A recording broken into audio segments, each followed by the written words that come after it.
سوال ہے اگر سر کے اوپر کپڑا نہ ہو تو وضو ہو جاتا ہے، اور اگر کھانا بھی بغیر ڈھکے سر کھایا جائے تو کیا گناہ ہے؟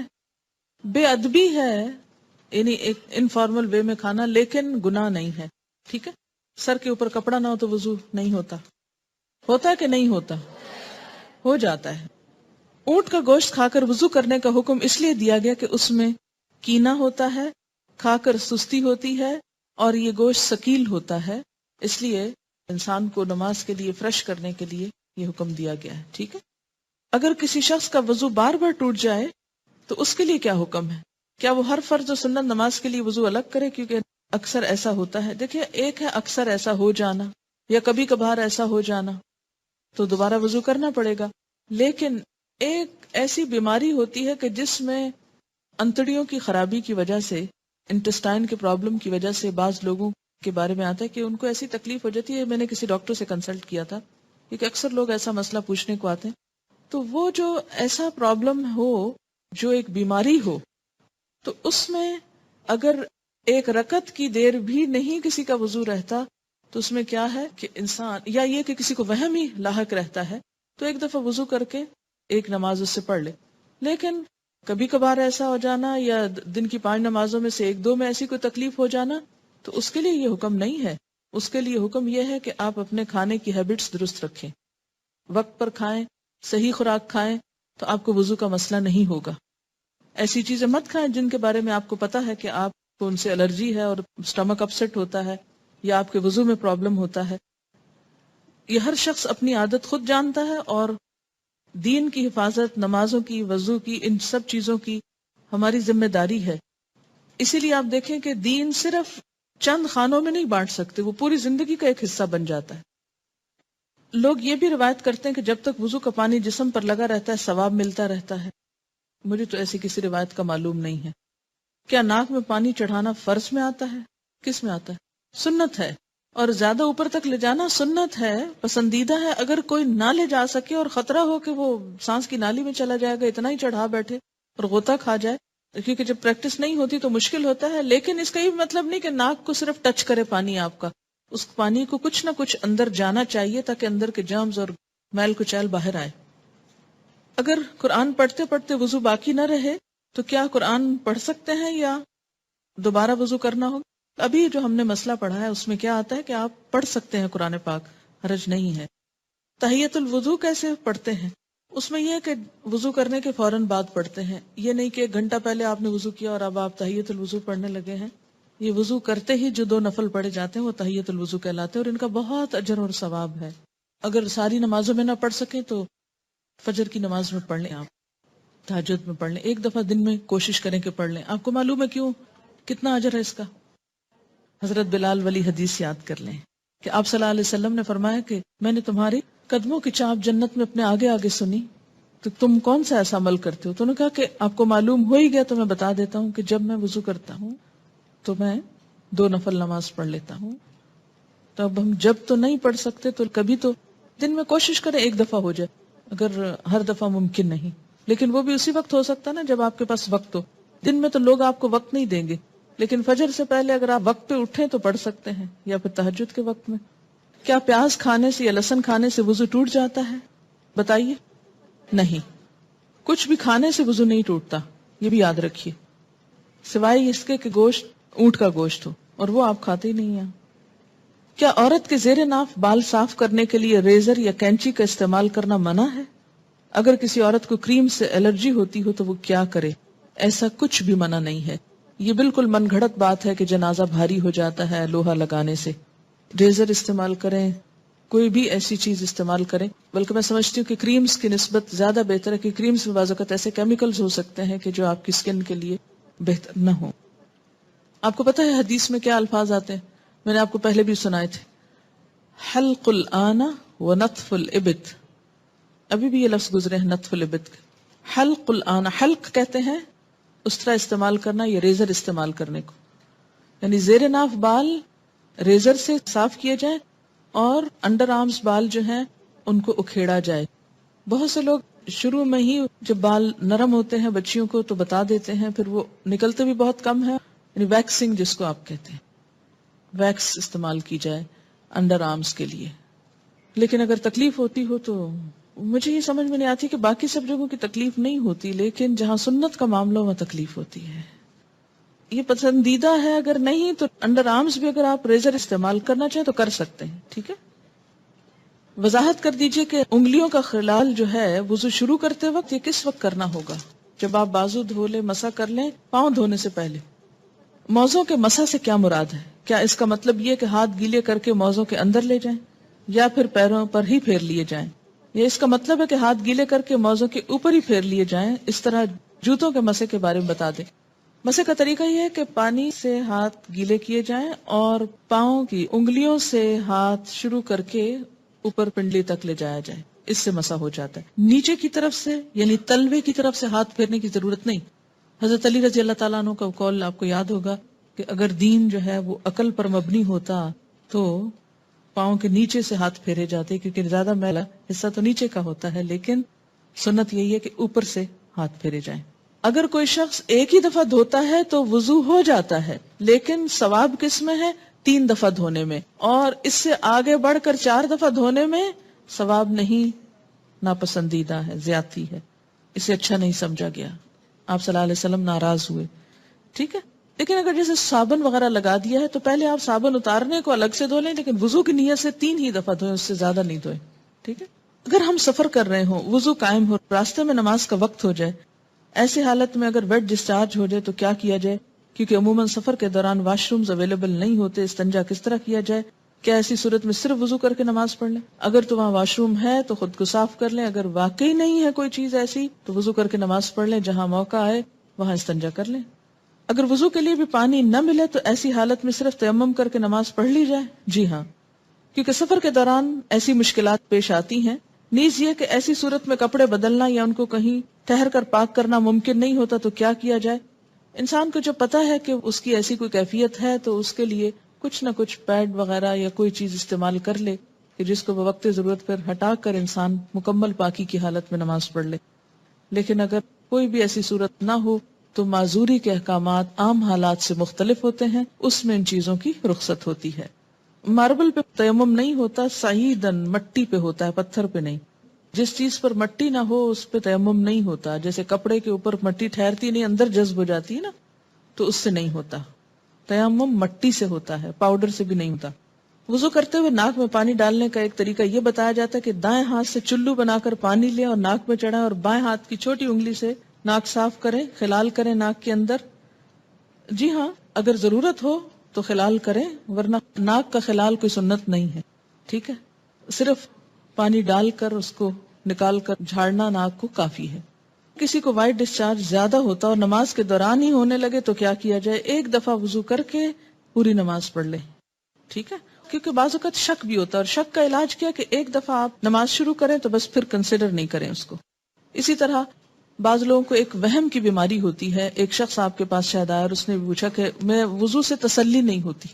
آپ کو معلوم ہے وضو کے اوپر ایک شیطان مقرر ہے جس کا نام ہے ولہان، جس کا کام ہی صرف یہ ہے کہ وہ وضو میں خلل ڈالے، کہ شک ڈالے. وضو نہیں ہوا، کچھ خشک رہ گیا، شاید ٹوٹ گیا تمہارا وضو، شاید تمہارے جسم سے پھر کچھ نکل آیا. ایسے میں انسان بالکل اس کی کچھ نہ سنے، ایک دفعہ وضو کر کے بس نماز پڑھ لے. اپنے ساتھ سختی برتے، بالکل دوبارہ وضو کرنے کی ضرورت نہیں، الا یہ کہ کوئی واضح علامت ہو کہ جس سے پتا چلے کہ وضو باقی نہیں رہا، جس کا ذکر کتاب میں آ چکا ہے. میں نے کسی کتاب میں پڑھا تھا کہ 2 میل تک پانی نہ ہو تو تیمم کر سکتے ہیں. اگر گھر میں پانی نہ اور فجر کی نماز پڑھنی اور غسل جنابت کرنا ہو تو کیا کریں؟ اگر ہمسایوں سے صبح صبح پانی مانگے اور ہو سکتا ہے کہ وہ دینا پسند نہ کریں اور انہیں خود ضرورت ہو، ایسے میں کیا تیمم کر سکتے ہیں؟ جی ہاں، کر سکتے ہیں ایسے میں تیمم.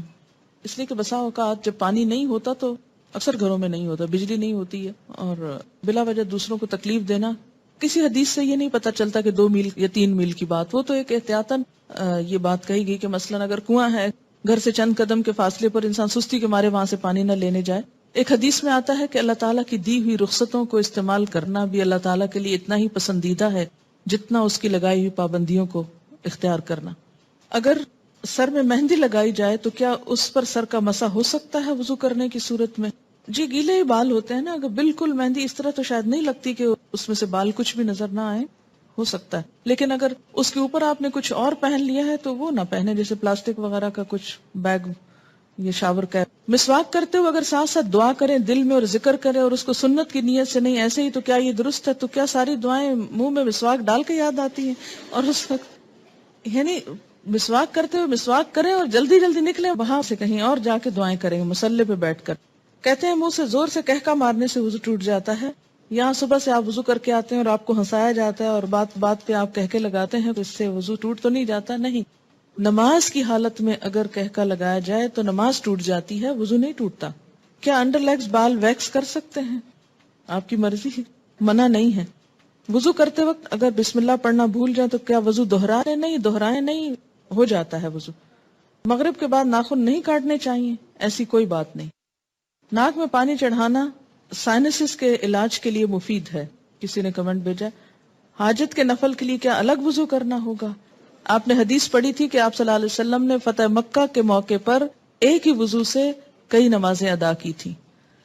شیرٹن میں ایک آنٹی واش روم کے ٹائلز پر تیمم کر رہی تھی. میں نے کہا ٹائلز کی دیوار پہ تیمم نہیں ہوتا، لیکن وہ کرتی نہیں. جی ہاں، ٹائلز پہ تیمم نہیں ہوتا اس لیے کہ وہ تو پکی ہوئی مٹی ہے، سعیدن طیبن ہے جس کے اوپر ہوتا ہے، تو وہ سعید کی اس میں نہیں آتا. اور دوسرا یہ کہ واش روم کے اندر تیمم کی وجہ کیا ہے آخر؟ کیا صرف تھک جرابوں پر مسح ہوتا ہے؟ آج کل تھن ساکس پر مسح نہیں کیا جاتا. بات یہ ہے کہ جب جراب کا لفظ آیا تو تھن تھک کی بات نہیں کی گئی. بات یہ ہے کہ اس تکلیف سے بچانا مقصود ہے کہ آپ اسے بار بار اتاریں. ہاں، پھٹی ہوئی جرابیں نہ ہوں کہ جس میں بہت بڑے بڑے ہولز ہوں کہ وہ ساری سکن ایکسپوز ہو رہی ہے، یا ایسی باریک ہوں کہ نیٹ کی بنی ہوئی کہ جو جراب کم اور پاؤں زیادہ نظر آ رہا ہو. تو یہ چیز آپ خود دیکھ لیجئے. اگر مہندی لگی ہو تو کیا وضو ہو جائے گا؟ جی بالکل ہو جائے گا، کیونکہ مہندی رکاوٹ نہیں بنتی پانی میں. ہاں، اگر ایسی کوئی چیز آپ نے لگائی ہے کہ وہ چھلکا بن گیا اور اس کے اوپر سے اتر رہا ہے تو وہ اور بات ہے. کسی بھی چیز کے لگنے کے بعد اگر پانی اس کے ریشے تک پہنچ جائے، ویٹ ہو جائے، وہ سارا دھل جائے، اس کے اندر سے پانی گزر جائے تو کوئی بھی چیز منع نہیں ہے. ہاں، اگر کوئی چیز پانی کے اور اس سکن کے درمیان بیریئر بن جائے، کوٹنگ ایسی ہو کہ پانی سکن کو ٹچ نہ کرے تو پھر ٹھیک نہیں. کتے کے بارے میں سوال ہے کہ کپڑے کو لگ جائے تو نماز پڑھ سکتے ہیں؟ جی اگر ڈرائی ہے تو ٹھیک ہے، کوئی حرج نہیں، لیکن اگر ویٹ کتا ہے یا اس کے چھینٹے آپ کے اوپر آ گئے ہیں تو درست نہیں ہے. کیا عورتوں کا ختنہ جائز ہے؟ کیوں؟ آپ کس دنیا میں رہتے ہیں؟ کس دنیا میں رہتے ہیں؟ مجھے حیرت ہوتی ہے بعض دفعہ آپ کی حیرت پر. آپ کو پتا ہے بعض افریقن کنٹریز میں یہ رواج ہے. اس میں آپ دیکھیے کہ یہ ان کا ایک لوکل رواج ہے. اسلام نے عورت کے ختنے کا حکم نہیں دیا ہوا. یاد رکھیے کسی حدیث میں عورت کے ختنے کی بات نہیں آتی، مردوں کے ختنے کی بات آتی ہے، اور ان کے لیے تو پروو ہو چکا ہے کہ ان کی صحت کے لیے ضروری ہے. لیکن اگر کسی خاص علاقے میں یا کسی خاص کلٹ میں ایسی کوئی چیز ہے تو وہ ان کا لوکل کلچر ہے. It's nothing to do with Islam. اور اس پہ بہت پروپیگنڈا بھی ہو رہا ہے، آپ کو پتا ہے. میں نے خود کئی جگہ پر یہ پڑھا ہے کہ اسلام نے عورت پہ بڑے ظلم جو ڈھائے ہیں، ان میں سے ایک ظلم یہ بھی ہے کہ بعض علاقوں میں عورت کے ختنے ہوتے ہیں. یہ اسلام نے ظلم نہیں ڈھایا، یہ لوکل کلچر کی بات ہے. اور اگر کسی علاقے کا کلچر ایسا اور پھر انہوں نے اسلام قبول کر لیا اور کلچر بھی ساتھ ساتھ رکھا. اب مثلاً آپ کسی دن یہ پروپیگنڈا شروع کر دیں کہ جو کانچ کی چوڑیاں ہوتی ہیں اگر ٹوٹ جائیں تو عورت بیچاری کا وہ خون نکال دیتی ہیں اور یہ بڑا ظلم ہے، اس لیے ان کو بنانا بند کرنا چاہیے. تو اب یہ اسلام نے تھوڑی آپ کو کہا کہ آپ کانچ پہنیں. آپ کا لوکل کلچر ہے، کسی اور ملک میں ایسا نہیں ہوتا، تو آپ کی مرضی، آپ پہنے نہ پہنے، پہنے تو احتیاط کریں، نہیں پہنے تو نہ پہنے. بہت ساری چیزیں ایسی ہیں کہ جس میں اسلام نے نہ کرنے کو کہا ہے اور نہ چھوڑنے کو کہا ہے. بہت سے لوگ کہتے ہیں کہ دیوار پر ہاتھ مار کر تیمم ہو جاتا ہے. اگر اس پر مٹی ہو کے قرآن پاک کی آیت کیا ہے؟ سعیدن طیبن. پلین میں پانی موجود ہے، واش روم بھی ہے، لیکن جا کر کرنا مشکل ہے تو کیا تیمم کر کے نماز پڑھ سکتے ہیں؟ وہاں وضو کی جگہ کتنی ہوتی ہے یہ بھی بتائیے. دوسری بات یہ کہ جو لمبی فلائٹس ہوتی ہیں اس میں بعض حضرات وضو کر کر کے پانی اس طرح ختم کر دیتے ہیں کہ اس کے بعد میں جانے والوں کو بیچاروں کو ہاتھ دھونے کے لیے بھی کچھ نہیں ملتا. میں خود اس بات کی عینی شاہد ہوں. اس لیے جہاں پانی صرف وقتی استعمال کے لیے رکھا گیا ہو وہاں آپ اس سے زیادہ استعمال کر کے دوسروں کا ہاتھ نہ ماریں. ہاں، آپ پوچھ لیں جہاز والوں سے کہ اس میں 300 لوگوں کے وضو کا اہتمام ہے تو ٹھیک ہے، کر لیں. اگر غسل کرنے کے بعد استنجا کیا جائے تو کیا وضو قائم رہے گا؟ نہیں. اگر صابن لگاتے ہوئے یا ویسے دوبارہ انسان کا ہاتھ ایسی جگہ کو چھو جائے کہ جس کے چھونے سے وضو ٹوٹ جاتا ہے تو غسل کے بعد پھر دوبارہ وضو کرنا ہوگا. کیا وضو کے بغیر حدیث کے ٹیکسٹ کو چھوا جا سکتا ہے؟ چھوا جا سکتا ہے. غسل پاکی میں غراروں کا حکم ہے. نہیں، ایسا کوئی حکم نہیں ہے. یعنی کلی کرنا کافی ہے، گلے میں پانی ڈال کے غرارے کرنا ضروری نہیں. کسی نے مسئلہ پوچھا کہ انٹر کورس کے بعد پاک ہو جاتی ہے اور نماز بھی پڑھ لیتی ہے لیکن اس کا ڈسچارج ہوتا رہتا ہے، تو اس صورت میں کیا کریں؟ ایک دفعہ نہانے سے پہلے اپنی طرف سے پوری صفائی کر لی جائے. اگر اس کے بعد کوئی ایسی چیز ہو تو دوبارہ بس وضو ہی کافی ہے. کیا ریزر کا استعمال کر سکتے ہیں؟ جی کر سکتے ہیں. MATTE یہ کس قسم کی لپسٹک ہوتی ہے؟ صرف لپسٹک ہوتی ہے. کیا اس سے وضو ہو جاتا ہے یا پانی ہونٹوں تک نہ پہنچے گا؟ میں نے کبھی لگائی نہیں، اس لیے مجھے پتہ ہی نہیں کہ یہ کیسی لپسٹک ہے. یاد رکھیں کہ چھوٹے چھوٹے سوال اس طرح کے پوچھنے کے بجائے شریعت کا ایک اصول یاد رکھیں. ہر وہ چیز جس سے پانی سکن تک پہنچنے میں رکاوٹ نہیں ہوتی اس سے وضو ہو جاتا ہے. کوئی بھی چیز جس کے لگنے سے پانی سکن کو نہیں چھوتا، خواہ وہ کچھ بھی ہو، وضو نہیں ہوگا. وضو کرنے کے بعد اگر ٹی وی دیکھیں تو کیا وضو ٹوٹ جاتا ہے؟ اس میں بھی کیا اصول کار فرمائے؟ یہ میں نے سوال، مجھے معلوم تھا کہ یہ کوئی ایسا نہیں، لیکن میں نے جان بوجھ کے پڑھا ہے. کیوں جان بوجھ کے پڑھا ہے؟ اس سے آپ کو سکھانا. کہتے ہیں نا کہ ضروری نہیں کہ ایک بہت اچھے سوال سے انسان سیکھے، بعض اوقات ایک ایسے مذاقہ خیز سوال سے بھی کچھ سیکھ سکتے ہیں آپ. کیوں؟ اس لیے کہ جب تک شریعت کے جو احکامات ہیں ہمارے لیے ان کی علت نہیں معلوم ہوگی، وجہ نہیں معلوم ہوگی، اس وقت تک ہم سمجھ نہیں پائیں گے. پہلی بات تو یہ کہ وضو ٹوٹنے کے اسباب یا علت کیا ہے، کیا وجہ ہے کہ شریعت نے دوبارہ وضو کرنے کے لیے کہا ہے؟ کہ جسم کے اندر سے ناپاک ڈسچارج جب نکلتا ہے، مثلا بہت سے لوگ مجھ سے پوچھتے ہیں بچوں کو دودھ پلانے سے وضو ٹوٹ جاتا ہے؟ نہیں ٹوٹتا. اس طرح تو ماں کو ایک عذاب میں ڈال دیا جائے کہ بچے بعض اوقات ایسے ہوتے بہت تنگ کرتے ہیں، ان کو ایک عادت ہو جاتی، جو بچے بڑے ہوتے ہیں ان کو عادت ہو جاتی کہ ہر تھوڑی دیر میں آ کے ماں کو تنگ کرتے ہیں کہ دودھ دو. بعض اوقات ماں کو مارنا شروع کر دیتے ہیں، پریشان کرتے ہیں. اب ماں صرف اس لیے مار کھاتی رہے کہ میرا وضو ہے. اور بعض اوقات یہ کہ 2 سنت پڑھی آپ نے اور فرض پڑھنے کے درمیان میں بچے نے شور مچانا شروع کر دیا. بجائے اس کے کہ آپ فرض پڑھیں، آپ پہلے کیا کریں، اسے دودھ پلا لیں. اور آپ اس لیے نہ پلائیں کہ وہ میرا وضو نہیں رہے گا، تو بچہ شور مچا مچا کے سب کو جگا ڈالے. اور پھر یہ کہ آپ نماز میں بھی کوئی توجہ نہ ہو کہ وہ چیختا ہے چلاتا رہے، میں پہلے نماز پوری کر لوں پھر دودھ پلاؤں گی. تو اسلام نے ایسے احکام نہیں دیے. اس میں کیا حکم ہے کہ آپ دودھ پلا سکتی.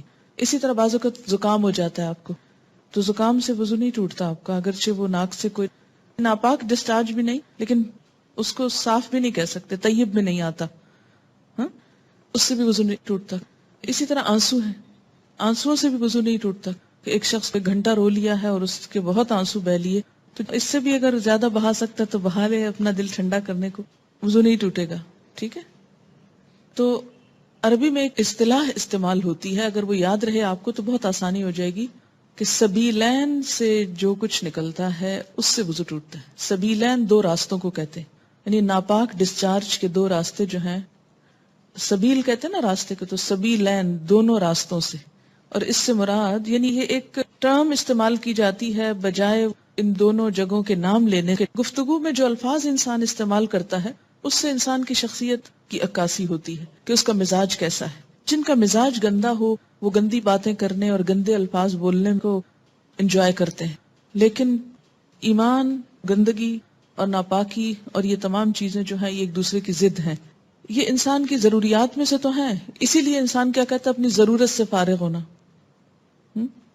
ایک بہترین لفظ ہے جو مطلب بھی پورا کرتا ہے اور ان الفاظ میں بھی کوئی قباحت نہیں ہے، کوئی شناعت نہیں ہے. تو اسی طرح جب سبیلین کا لفظ بولا جاتا ہے تو اس لفظ کے سمجھنے میں آپ کو تو دقت نہیں ہے، کیونکہ آپ عربی پڑھتے ہیں، قرآن پڑھتے ہیں، آپ کو اتنا معلوم ہے لفظ. جو چیز وضو لازم کرتی ہے وہ کیا ہے؟ سبیلین سے کسی چیز کا اخراج، ڈسچارج. ٹھیک. بعض ڈسچارجز سبیلین سے صرف وضو کو ضروری کرتے ہیں اور بعض سے غسل بھی فرض ہو جاتا ہے. ٹھیک. جہاں تک خون کے نکلنے کا تعلق ہے، سبیلین کے علاوہ اگر جسم کے کسی حصے سے خون نکلتا ہے، مثلا دانت سے نکسیر پھوٹ گئی، کہیں اور کٹ لگ گیا، جسم سے خون نکل آیا، اس کے بارے میں 2 آراء ہیں، اختلاف ہے. سبیلین میں کوئی اختلاف نہیں، یاد رکھیے، سبیلین کے اخراج میں کوئی بھی اختلاف نہیں. سب کے ہاں ایسے ڈسچارج سے، کسی بھی چیز کے نکلنے سے وضو نہیں رہتا. لیکن خون اگر سبیلین میں سے نکلے تو وضو نہیں رہے گا، مگر جسم کے کسی اور حصے سے، مثلا دانت سے، ناک سے یا ہاتھ سے.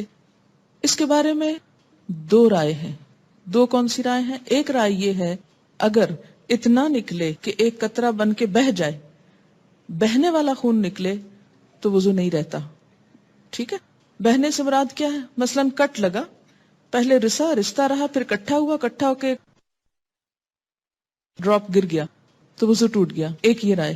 دوسری رائے کیا ہے اس میں کہ نہیں، اس سے وضو نہیں ٹوٹتا، اور وہ دلیل کیا دیتے ہیں کہ حضرت عمر رضی اللہ تعالیٰ عنہ کو جب نماز میں شہید کیا گیا تھا تو انہوں نے نماز چھوڑی نہیں، یا حضرت علی رضی اللہ تعالیٰ عنہ کا جب تیر نکالا گیا تھا نماز کی حالت میں تو انہوں نے نماز توڑی نہیں تھی. ظاہر ہے تیر نکلا تو کیا خون نہ نکلا؟ نکلا نا. ہاں، اسی طرح اگر آپ نے وضو کیا ہے، بعض اوقات ایسا ہوتا ہے نا کہ وضو کر کے آپ ہٹنے لگتے ہیں کہ آپ کو منہ محسوس ہوتا ہے، آپ دوبارہ سپٹ کرتے ہیں تو کیا ہوتا ہے؟ اس میں کچھ ریڈش محسوس ہوتا ہے کہ لگتا ہے کہ مسوڑوں سے خون آ گیا. اب اس میں وضو کی ایسی ضرورت نہیں ہے. اسی طرح بعض اوقات نماز پڑھتے پڑھتے کسی کی نکسیر چھوٹ جاتی ہوتا ہے نا، بعض لوگوں کو تکلیف ہوتی ہے. نکسیر کا معنی پتا ہے آپ کو؟ جو بلڈ ناک سے آتا ہے، بیماری ہوتی ہے. یا اسی طرح آپ بیٹھے کوئی کام کر رہے تھے، سوئی سے سوئی ایک دم لگ گئی جسم کے کسی حصے میں تو تھوڑا بہت خون رس گیا. یا بعض اوقات ایسا ہوتا ہے کہ کوئی پھوڑے وغیرہ نکل آتے ہیں، ہے نا. اچھا، ان پھوڑوں سے کچھ نہ کچھ تھوڑا تھوڑا رشتہ رہتا ہے، پس نکل آتی ہے کچھ یا کچھ، یا کسی کو کوئی اور چوٹ لگ چکی ہوتی ہے. تو نماز پڑھتے میں کیا ہوتا ہے، اوپر کھڑے ہوئے نیچے بیٹھے زمین پہ، اس سے وہ پریشر آیا کسی جگہ پر تو خون اور نکل آیا. اس سے یہ نہیں کہ وضو بھی ٹوٹ گیا اور نماز بھی ٹوٹ گئی، نہیں، نماز کنٹینیو کریں. تو تھوڑا بہت اس طرح کا اگر بلیڈنگ وغیرہ ہوتی ہے تو اس کو اگنور کیا جا سکتا ہے. اسی طرح آپ وضو کر کے کھڑے ہیں، ناک سے زکام آ رہا ہے، کوئی فرق نہیں پڑتا. رو رہے ہیں آپ، رو رہے ہیں، کوئی بات نہیں. یا منہ سے رال ٹپک گئی، بعض لوگوں کو بیماری ہو سکتی ہے منہ سے رال ٹپکنے کی، سوتے میں تو ٹپکے کی تو وہ تو پھر ویسے ہی وضو نہیں رہے گا. لیکن بعض اوقات ایسا ہوتا ہے نا کہ بعض لوگ جیسے کمزور ذہن کے ہوتے ہیں یا مریض ہوتے ہیں، یا اسی طرح تھوک دیا آپ نے، تھوک ہے یا تھوک میں بلغم وغیرہ ہے تو اس سے وضو نہیں ٹوٹتا. سمجھ گئے یہ بات؟ اگلا سوال ہے، وضو کے بعد اگر بچے کا پیشاب یا پخانہ ہاتھ پر یا جسم پر یا کسی دوسرے حصے پہ لگ جائے تو اس نجس جگہ کو دھونا کافی ہے یا وضو کرنا ہوگا؟ صرف اس جگہ کو دھو لیں اچھی طرح، دوبارہ وضو کی ضرورت نہیں. اگر ہم باوضو ہوں اور نامحرم کی نظر ہمارے چہرے پر پڑ جائے تو کیا ہمارا وضو ٹوٹ جائے گا؟ جیسے گھر میں دیور وغیرہ ہوتے ہیں، نہیں، اس سے بھی وضو نہیں ٹوٹتا. پھر وہی بات ہے، وہی اصول یاد رکھیں جو میں نے آپ کو بتایا ہے کہ بنیادی طور پر وضو کس چیز سے ٹوٹتا ہے. ٹھیک ہے؟ نماز پڑھتے ہوئے چھینک آ جائے اور چند قطرے پیشاب کے نکل جائیں تو کیا نماز لوٹانی چاہیے؟ بالکل لوٹانی چاہیے، الا یہ کہ کوئی شخص مستقل مریض ہے ایسا، یا اس کو پتہ ہی نہیں چلا کہ اس کے ساتھ ایسا ہو گیا تو وہ اور بات ہے. لیکن کبھی کبھار ایسا ہو جائے تو اس سے وضو نہیں رہتا.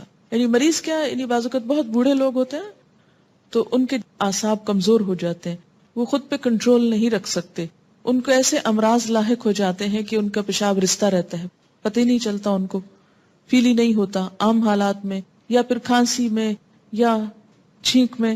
تو ان کو ایک وضو سے جب نماز شروع کر لی تو اس کو پورا کر لیں. لیکن آپ جیسے نوجوان لوگ جن کے ساتھ کبھی کبھار ایسا ہو تو ان کے لیے حکم نہیں. وضو کرتے وقت ہم نے 3 دفعہ کلی کر لی، پھر محسوس ہوا دانت سے یا مسوڑوں سے خون آ رہا ہے، اس وقت کلی کریں جب تک خون نکلنا بند نہ ہو. جی ہاں، کلی کریں، اس لیے کہ خون کو چاہے اپنا ہی ہو اندر لے جانا درست نہیں. ٹھیک ہے؟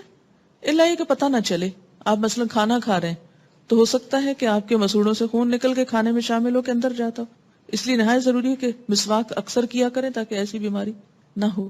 ہم چند باتیں مسواک پہ بھی آج کرنا چاہوں گی اور امید ہے آپ نے عادت ڈال لی ہوگی. دانتوں کے خون وغیرہ کو کنٹرول کرنے کا بہترین طریقہ مسواک ہے. مسواک کے اندر ایسے کیمیکلز ہیں کہ جن کا سولوشن ان کے اوپر خود بخود ایک دوا کے طور پہ لگتا ہے، سمجھ رہے؟ اور اس میں فریش مسواک جو ہے وہ زیادہ بہتر ہے بنسبت سوکھے مسواک کے. اگر اس چیز کے آپ عادی ہو جائیں تو بہت سی قباحتوں سے آپ کو نجات مل جائے گی. بے شمار فائدے ہیں مسواک کے اور بہت تھوڑا ٹائم لگتا ہے. اگر سر پر تیل یا کریم لگائی ہو تو کیا وضو کے لیے اور پاکی کے غسل کے لیے سر سے تیل کی چکناہٹ اور کریم اتارنا ضروری ہے؟ نہیں، اتارنا ضروری نہیں ہے. مثلا آپ نے سر دھونا چاہا لیکن شیمپو وغیرہ نہیں ہے، یا ہے بھی تو آپ یوز نہیں کرنا چاہتے لیکن تیل لگا ہوا ہے، تو آپ خالی اگر سر کو تر کر لیتے ہیں اور تیل بالوں میں چپکا ہوا تو چپکا رہے، اس سے کوئی فرق نہیں پڑتا. اگر ہم وضو کر چکے ہوں اور جب تک ہم پاؤں دھو رہے ہوں تب تک باقی اعضاء سوکھ جائیں تو اس سے کیا وضو ہوگا؟ وہ کیوں سوکھ جائیں؟ درمیان میں کیا کریں گے آپ؟ کیا دوران وضو کسی پارٹ کو پوچھنا جائز ہے؟ مثلا ایک پاؤں دھو کر پوچھ کر دوسرا پاؤں دھویا جا سکتا ہے؟ نہیں پوچھنا چاہیے جب تک مکمل وضو نہ ہو جائے، کیونکہ ایک سٹریچ میں وضو ہونا چاہیے. ٹھیک ہے، آپ ایسا کریں کہ پوچھنے کے بجائے جہاں آپ کھڑے وضو کر رہے ہیں وہاں نیچے ٹاول بچھا لیں تاکہ آپ سیدھا پاؤں اس پر رکھ لیں. کیونکہ بعض اوقات جوتا ایسا ہوتا ہے نا کہ جس میں پاؤں گیلا نہیں ڈال سکتے آپ، تو ایک تو گیلے جوتے میں پاؤں ویسے بھی نہیں ڈالنے چاہیے، جوتے کے خراب ہونے کا ڈر ہے. دوسرا یہ ہے کہ چمڑا معلوم نہیں کس کا ہے، کیونکہ آپ کو معلوم ہے کہ جو باہر سے جوتے ملتے ہیں ان کے بارے میں شک ہی رہتا ہے کہ معلوم نہیں کسی ناپاک جانور کا سکن نہ ہو. کیونکہ اس دفعہ جب میں نے دیکھے کچھ جوتے تو مجھے لوگوں نے کہا کہ نہیں یہ جوتا نہیں خریدے اس لیے کہ یہ پگ کا سکن ہے. اب مجھے تو پہچان نہیں کیا ہے کیا نہیں، لیکن اگر ایسا ہو بھی سکتا ہے کہ نادانی میں آپ پہنے میں گیلا جوتا کر کے پاؤں اس میں ڈال لیں، اس کا اثر پاؤں کو لگ جائے، کیا نماز ہوگی؟ تو گیلے جوتے میں کوشش کریں جب تک پتہ نہ ہو کہ یہ سکن جو ہے وہ ایسی نہیں. اور دوسری بات یہ ہے کہ سکھانے کے لیے آپ پہلے نیچے ٹاول رکھ لیں، اس پہ پاؤں کو رکھ لیں، اور پھر جب دوسرا پاؤں دھو لیں تو اکٹھے ہی نیچے اس کو صاف کر لیں. یعنی کوئی بھی کام درمیانے وضو بلا ضرورت ایسا نہ ہو کہ جو آپ کو ایک ہاتھ دھوئے پھر آپ دیکھا اچھا وہ ایک چھکا لگ گیا جلدی آؤ دیکھو، وہ وہاں کھڑے کھڑے ٹیلی ویژن دیکھتے پھر واپس گئے جناب اچھا باقی وضو مکمل کرتے ہیں. نہیں، ایسا نہیں کرنا، ایک سٹریچ میں وضو کریں. بہت سے علماء کہتے ہیں اگر غسل کر لیا جائے تو وضو بھی ہو جاتا ہے، اب نماز پڑھ سکتے ہیں، دوبارہ وضو کرنے کی ضرورت نہیں. جی ہاں، یہ اسی لیے کہتے ہیں کہ آپ نے حدیث میں پڑھا کہ جب غسل کر رہے ہیں آپ تو سب سے پہلے آپ استنجا کریں گے، پھر اس کے بعد آپ وضو پورا کریں گے اور پھر جسم پہ پانی بہائیں گے اور وہ آپ کا وضو ہو جائے گا اس میں. اس لیے دوبارہ وضو کی ضرورت نہیں ہے کہ وہم کر کر کے بار بار اور یہ سوچنا کہ چونکہ کپڑے نہیں پہنے ہوئے تھے اس لیے وضو نہیں رہا، آپ دوبارہ پہن کے پھر وضو کو جاؤ. ایسی تکلیف کی ضرورت نہیں. دیکھیے کہ بعض اوقات جسم کے اندر کوئی راڈ وغیرہ ڈالتے ہیں، کوائل ڈالتے ہیں، یہ چیزیں وضو اور غسل میں مانے نہیں ہیں، کیونکہ ہمیں غسل میں چند مخصوص اعضاء کو باہر سے دھونے کا حکم ہے. اندر سے تو کلی کرنا، ناک میں پانی ڈالنا ہے یا مسے میں کان میں ہاتھ ڈالنے ہیں تھوڑے سے. باقی تو یہ نہیں کہا کہ آپ کسی کی ٹانگ خدا نہ خواست ٹوٹ گئی، اندر راڈ رکھا، یا مثلا دانت میں فلنگ کرا لی آپ نے تو اس سے وضو اور غسل میں مانی، یا دانتوں کو کراؤننگ کرا لی تو اس سے فرق نہیں پڑتا. ٹھیک ہے، بچوں کو طہارت کرانے سے کیا ہمارا وضو ٹوٹ جائے گا؟ پرائیویٹ پارٹ کو ہاتھ لگانے سے وضو نہیں رہتا. اس سے یہ ہوتا نا کہ وضو دراصل تیاری ہے نماز کی، اور قد افلح المؤمنون الذین هم فی صلاتهم خاشعون، فلاح پا گئے وہ مومن جو اپنی نماز میں خشوع کرتے ہیں. نماز کے خشوع کے لیے ضروری ہے وضو کا اچھا ہونا یا باوضو ہونا. اب اگر آپ ایک ایسا کام کر کے نماز کے لیے کھڑے ہو رہے ہیں تو خشوع کہاں سے آئے گا جب تک طہارت کا پورا احساس نہیں. کوے یا کبوتر یا کسی اور جانور کی نجاست میں کیا کریں اگر کپڑے کو لگ جائے؟ اس نجاست کو آپ اتار دیں. خشک ہو تو رگڑ کر صاف کر دینے سے پانی وانی نہیں تو ٹھیک ہے، ختم ہو جائے گی. لیکن جو جانور گوشت کھاتے ہیں اور جو جانور حرام کھاتے ہیں جیسے بلی وغیرہ ہے، چوہا کھاتی، اس کی نجاست اگر کپڑے کو لگی تو کپڑے کو دھونا ہوگا. لیکن جیسے پرندے ہیں یا عموماً دانہ دن کا کھاتے ہیں تو ان کے کھانے سے اگر ان کی بیٹ کپڑے پہ پڑ گئی ہے اور کپڑا سوکھ گیا ہے، آپ نے اتارا اور اس کو رگڑ کے صاف کر لیا، اس نجاست کو اوپر سے اتار دیا اور تھوڑا بہت حصہ اس میں متاثر ہوا تو کوئی حرج نہیں. جی ہاں، کوا مردار اگر کھاتا ہے اور وہ بہت بڑی مقدار میں نہیں، اس کی نجاست چھوٹی موٹی ہے تو کوئی حرج نہیں. لیکن عام طور پر اس کے لیے کہا جاتا ہے کہ جیسے ایک کوائن کے برابر جگہ تک رخصت ہے، لیکن وہ نجاست جو ظاہر ہے وہ ہٹا دیجئے، وہ نہیں ہونی چاہیے ساتھ، جیسے جائے نماز وغیرہ پر ہے.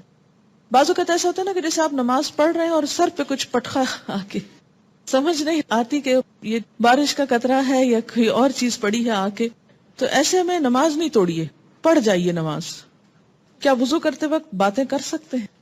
آپ ہی بتائیے مجھ کو. حرام نہیں ہے لیکن درست بھی نہیں، ادب کے خلاف ہے. میں نے پہلے بھی عرض کیا کہ جب ہمارے وضو میں خشوع نہیں ہوگا، توجہ نہیں ہوگی، تو نماز میں لطف نہیں آئے گا. آپ تجربہ کر کے دیکھ لیجئے، ایک وضو کیجئے توجہ سے اللہ کو یاد کرتے ہوئے، نماز کا سوچتے ہوئے، اور ایک کیجئے باتیں کرتے ہوئے، اور پھر نماز پہ کھڑے ہوئیے. آپ اپنے دل کی کیفیت میں واضح فرق پائیں گے. اچھا، اس کا یہ مطلب بھی نہیں ہے کہ اگر آپ وضو کر رہے ہیں اور اتنے میں بچہ آ کے کوئی چیز پوچھتا ہے کہ اماں فلاں چیز کہاں رکھی، تو آپ اشارے سے کہیں نہیں پتا، تو یہ درست نہیں ہے. ایسا بھی دین کو سخت نہ بنائیں. چھوٹی موٹی بات ضرورت کی کر لیں، لیکن بے وجہ گپ شپ، جیسے بچے شروع ہوتے ہیں تو لگے رہتے ہیں باتیں آدھا آدھا گھنٹہ، پانی بھی کھیلتے رہتے ہیں اور وضو بھی ہوتا رہتا ہے، تو یہ چیز روکنی چاہیے. کیا ہر دفعہ وضو سے پہلے استنجا ضروری ہے جبکہ حاجت کے لیے نہ جانا؟ نہیں، ہر دفعہ ضروری نہیں ہے، الا یہ کہ آپ کو ایسی کوئی تکلیف ہو جس میں ڈسچارج وغیرہ ہوتا ہو، اس کی وجہ سے استنجا کرنا چاہیے. پانی ہونے کے باوجود وضو کے اعضاء کو ایک دفعہ دھو لیا جائے تو کیا وضو ہو جائے گا؟ بتائیے. ہو جائے گا. کیا پیریڈز میں حدیث کے ٹیکسٹ کو ہاتھ لگایا جا سکتا ہے؟ جی، لگایا جا سکتا ہے. اگر احتلام ہوا اور ڈسچارج معمولی ہو تو غسل کرنا ہوگا؟ جی ہاں. میں بیمار ہوں اور میرے حیض ختم ہو چکے ہیں، کیا میں تیمم کر سکتی ہوں؟ بیماری کس قسم کی؟ دیکھیے، تیمم اس وقت ہوتا ہے جب وضو کرنے سے بیماری میں اضافہ ہوتا ہو یا ہلاکت ہوتی ہو، انسان کی جان کو خطرہ ہو یا انسان کی تکلیف میں بہت اضافہ ہوتا ہو. فرض غسل کرتے وقت اگر وضو ٹوٹ جائے تو دوبارہ وضو کر کے دوبارہ غسل کرنا ہوگا؟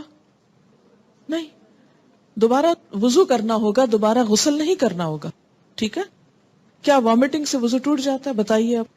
نہیں ٹوٹتا. کیوں نہیں ٹوٹتا؟ وجہ سبیلین میں سے نہیں ہے. لیکن ایک بات یاد رکھیے کہ اگر تھوڑی بہت خود ابکائی سی آئی ہے، تھوڑا بہت تھوک آیا ہے، کوئی حرج نہیں. لیکن اگر اتنی زیادہ وامٹنگ ہے کہ وہ نجاست میں شامل ہو گئی تو وضو نہیں رہے گا. کیوں؟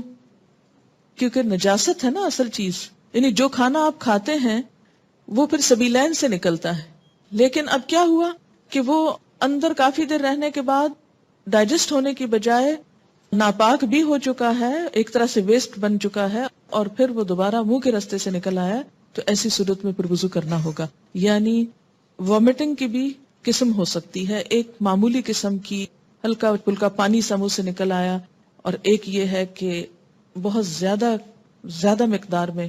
ایک یہ ہے کہ خود تھوڑا بہت نکلا، اور ایک یہ ہے کہ آپ خود نکال رہے ہیں. اس سے روزے کا بھی فرق پڑتا ہے. اگر خود وامٹنگ ہو جائے چاہے کتنی بھی ہو تو روزہ نہیں ٹوٹتا، لیکن اگر آپ نے کوئی انگلی وغیرہ یا کوئی چیز ڈال کے وامٹ کیا تو اس سے روزہ باقی نہیں رہے گا. باتھ روم کے دروازے کے اندر کے حصے یا باہر کے حصے پہ دعا لگانا یا دہانی کے لیے، اس میں گناہ تو نہیں. باہر کے حصے پہ دونوں دعائیں لگا دیجئے، اندر کے حصے پہ نہیں لگائیے. ٹھیک ہے. زخم کی صورت میں کیا بینڈیج کے ساتھ وضو کر سکتے ہیں؟ بینڈیج بھگو کے آپ نے بیماری بڑھانی ہے اپنی؟ اللہ نے عقل دی ہے، بینڈیج کیوں بھگوئیں گے؟ بینڈیج کے اوپر آپ مسا بس کر لیں گے. ٹھیک ہے. اچھا، ایک اور چیز یاد رکھیے، جیسے عام طور پہ چھوٹا موٹا کٹ ہاتھ پہ لگ جاتا ہے نا، تو اس کے اوپر ہم وہ لپیٹ دیتے ہیں بینڈیج، تنی پلاسٹ وغیرہ لپیٹ دیتے ہیں. اچھا، اب اگر واقعی ایسا زخم ہے کہ اس کو کھولنے سے جرمز اندر جانے کا یا اس تکلیف کے بڑھنے کا اندیشہ ہے تو اس کو لگا رہنے دے. لیکن اگر ایسے ہی لگایا اور پھر بس بھول گئے، چھوٹا موٹا کٹ لگا بھول گئے، اور اس کے بعد وضو اس میں کرتے رہے، تو وضو نہیں ہوگا. ٹھیک ہے. کیوں نہیں ہوگا؟ اس لیے کہ وہ زخم تو اتنے حصے میں تھا، آپ نے اس کو بے وجہ میں سارے میں لپیٹ رکھا، اور زخم بھی ایسا نہیں کہ جس کو دھونے سے کوئی بیماری بڑھے، تو اس کو اتار دیجئے. اور آپ کو یہ تو معلوم ہوگا کہ زخموں کو لپیٹ کر رکھنے سے زخم کبھی بھی ہیل اپ نہیں ہوتے، ان کو کھولنا ضروری ہوتا ہے، الا یہ کہ وہ بہت گہرے ہوں کہ دوا وغیرہ اس کے اوپر لگا کے بند کیا ہو. پیریڈز کے بعد فرض غسل کے لیے خوشبو نہ ہو تو صابن استعمال کیا جا سکتا ہے؟ جی ہاں، صابن ہی استعمال ہوگا. کبھی ٹوائلٹ میں پہنا ہوا کپڑا زمین کو لگ جاتا ہے، حالانکہ ٹوائلٹ آج کل صاف ہوتے ہیں، کیا وہ کپڑا پاک رہتا ہے؟ پاک ہے. اگر گیلا ہے کچھ اور شک والی بات ہے تو اس کو آپ کیا کریں؟ دھو لیں. اگر کارپٹ ناپاک ہے، یعنی اس پہ بچے نے پیشاب کیا ہو، اس کے اوپر پوچا وغیرہ لگایا، اسپنج کیا اس کو، لیکن پھر بھی ناپاکی کا احساس ہو، ایسی صورت میں خشک ہونے پر اوپر جائے نماز بچھا کر نماز پڑھی جائے یا ویسے بھی پڑھی جا سکتی؟